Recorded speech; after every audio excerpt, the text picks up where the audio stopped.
All right, so there's a couple things we need to talk about in this section. Okay, first off, we have to be able to describe a scatter plot. And a scatter plot is used to determine if there's any kind of relationship between x and y. Okay. On this first slide, I'm going to show you parts at a time. So if you choose to take a picture, wait until I tell you, because I'll end up putting 3 graphs up there. Otherwise, you can screenshot from your book, and that is going to be on page 260. So in terms of deciding if there's a relationship between x and y, there's a couple things we want to look for. First off, okay, this is an example of a graph or a scatter plot that shows a strong positive correlation. Okay. And like I said, I'm going to add 2 more graphs to this page, so if you want to wait until we get that 3rd one up there before you take a picture of the screen. Otherwise, you can take a picture or screenshot it from your book on page 260. Notice here that the points are really tight to this line. All right, they seem to move in an upward fashion from left to right, which makes it a positive correlation. The slope of this line is positive. Another way to tell is if you put a boundary around the points, and it's a fairly skinny boundary, and it moves up from left to right, it'll show that it's positive, and since it's strong, that boundary is going to be skinny. Okay? The wider the boundary, the weaker the correlation. Okay? If these points were spread out a little bit more, then we would say it was a weak positive correlation. Okay? The other thing is if they're going downward from left to right, and notice when I put my boundary around these points, okay, that boundary is a little wider, it's a little fatter, which means those points are a little more spread out. They still are clearly moving in a negative direction from left to right, but because the points are more spread out, we say that it has a weak negative correlation. Okay. If you ever take my stats class, there's a mathematical way to determine the strength or weakness of the relationship between those points, but that's not something we cover in this section in this course. Okay. And then the last one, so if those points would have been closer together and that boundary would have been skinnier, we would have described it as a strong negative correlation. The last one to look at is one where there is no correlation. And if you notice when I put the boundary around it, it just kind of looks like a blob. It doesn't seem to have any direction. Okay, when that happens, that's when we have no correlation. Okay, so now if you want to take a picture of this screen, now's a good time to do that. Additionally, if I were you, I would draw the boundaries around those other 2, even though they're not there for I drew them initially and they're not there now. I'd put the boundaries around the points for the strong positive and the weak negative, just as a reminder so that when you see a scatter plot, that's a good way to help figure out the correlation. So when we describe a correlation, okay, notice we have a bunch of different ways. Obviously, if it's no correlation, that's all you would say. If it's positive, we'd say it's positive. It's strong or weak. So those are the descriptors that we need to use. So when you describe the correlation, if there is a correlation, you determine 1, is it strong or weak? 2, is it positive or negative? So each of those have to be in play somewhere. Okay? So in this case, like I said, this one happened to be strong positive. If it was just kind of flipped and going this way, we'd say strong negative. If this one was flipped and the points are spread out like they are here, we'd say it was a weak positive. Okay? So you can use them together. Pick one from here, pick one from there, if there is a correlation. So we're going to work through a problem together. This is in your book, too, if you want to screenshot from your book. It's on page 263. If not, you can take a picture of this screen, and we're going to work through this one together. Let's talk about what this problem is discussing. Okay? The table shows the mean value of new privately owned single-family homes for 6 consecutive years. Okay? they want you to make a scatter plot, a line of fit, and describe the correlation. Then we're going to write an equation for the scatter plot. I'm going to show you how to do that. That's what the prediction equation is. And then we're going to use that equation to figure out what we think the selling price of the house is going to be in year 8. And then we'll comment on it. Okay? That's what's happening in this problem. So what I want you to do right now is I want you to make the scatter plot. Okay? Use year as the x, price as the y. Okay. So start with just making a scatter plot, either in Notability on your graph paper, or you have a grid that you wanted to pull in and use on that. Just make the scatter plot for now. Go. Okay, so your scatter plot should have looked something like this. Okay. Obviously, depending on what your scale was that you used, it could look a little bit different. I know some of you did this little thing where you started at 150, so you put the little zigzag in there to show that you were skipping all that, which is fine, okay? But what do we notice about these points? What's happening? What kind of relationship do we think exists? Yeah. Increasing? So what type of relationship would we say this scatter plot's going to have? Go ahead. Positive. What kind of positive? Do we know yet? Does it seem like it's pretty consistently going up? So it's probably going to be a strong positive. The points seem to kind of line up. But we don't know for sure yet. Okay? The next part that we do is really important, because we're going to put a line of best fit on here. And the thing that's great about Notability is that you can make a perfectly straight line and adjust it however you need to. One thing I need to tell you about: when you put your line of best fit on, you're going to try to hit as many points as possible.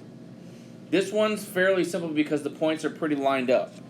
So let me try to draw a line that hits as many points as possible.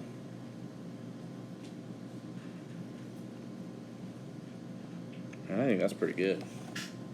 Right? I hit 3 points. Definitely hit this one. Basically hit that one.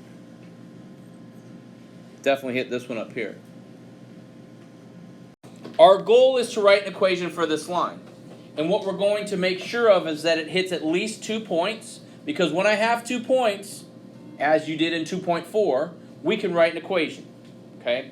Now I'm going to choose, like I said, I'm going to choose this point here and this point here, and then you need to write those down. Okay? Because we're just going to write an equation through that line. So pick 2 points from your line of best fit. Make sure they hit the line, okay? If they don't hit the line, you can't pick those points. Pick 2 points that are actually on the line, and then write those 2 points you've chosen down. Because when you get to your homework and to your test, what's going to happen is there's multiple right answers. Because your line of best fit might be different from your neighbor's line of best fit. And that's probably okay unless it's totally off. Okay? So what that means is your equation will be a little different. And then, as we learned in 2.4, as you learned before, okay, if you have 2 points, you can write an equation.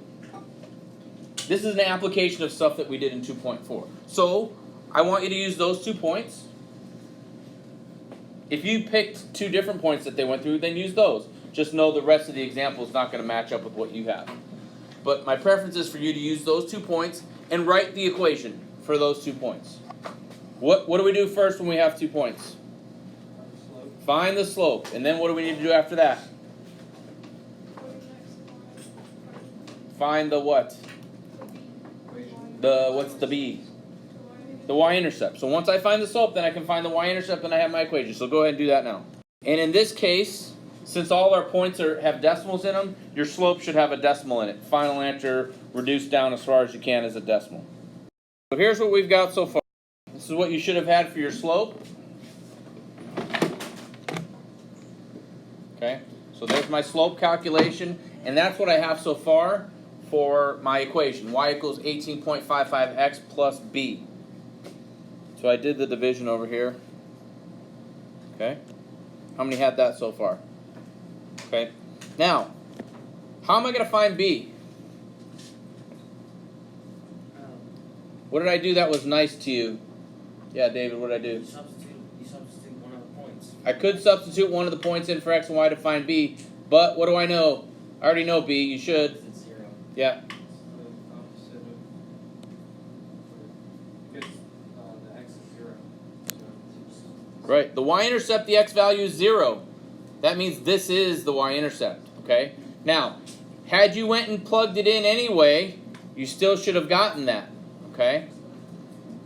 But you should look for this. You should look for things like this. You should look for ways to make your life easier so I don't have to plug in. Okay? So my equation then should be y equals 18.55x plus 154.5. This is known as my prediction equation.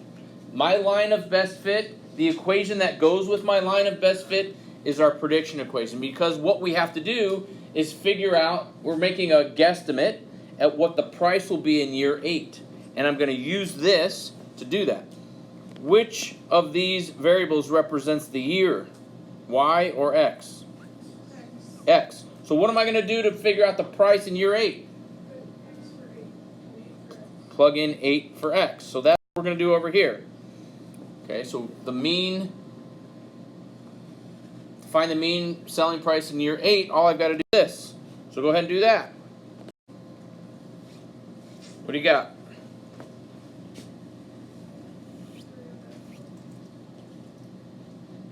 Yeah. 309.2 or 302.9? I got 302.9. Check again. Maybe I messed up. 302.9. So what does this mean? What does this number tell us? Somebody different. Olivia, what does this number tell us?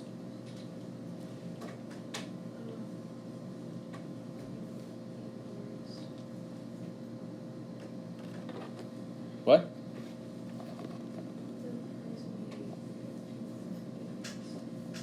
$302.9 what? I just can't hear you. You gotta be louder. In 8 years, the price is gonna be 302.9. Okay, let's put that in some context. Does that mean the house 8 years from now is gonna cost $302.90? Yep, that's what it means. No. Yeah, Alex. Is there how much it increments over 8 years? Like how much added on? No. No. What's the key piece we're missing here? Phil? Multiply by 1,000. Multiply it by 1,000. Why? Because all the homes, like the graph shows, all the homes in like thousands. Yeah. So our Y value, if you notice in the table, in parentheses it says in thousands. So this is not $302.90. That'd be a great price for a house. All right, we got to multiply that by 1,000. So our price is actually $302,900. A couple other things we haven't done yet. We haven't described the correlation. What type of correlation do we have here? Ben, what kind of correlation do we have?